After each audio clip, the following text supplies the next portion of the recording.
لماذا تؤلمني كتفي؟ هذا هو المشكلة الأكثر شيوعاً التي تطرح علي في عيادتي.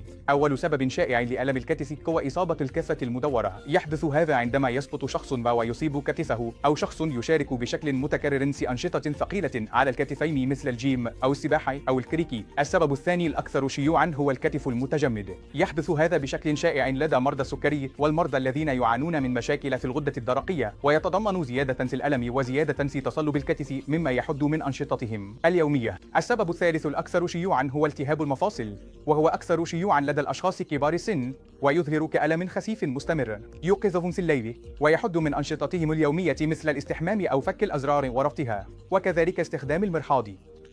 السبب الثالث الأكثر شيوعاً هو عدم الاستقرار، وهو خاص جدا للأشخاص الذين يشاركون في الأنشطة الرياضية، وهناك علاجات فعالة متاحة، لذا ينصح باستشارة أخصائي الكتف لهذه المشكلة. شكرا جزيلا.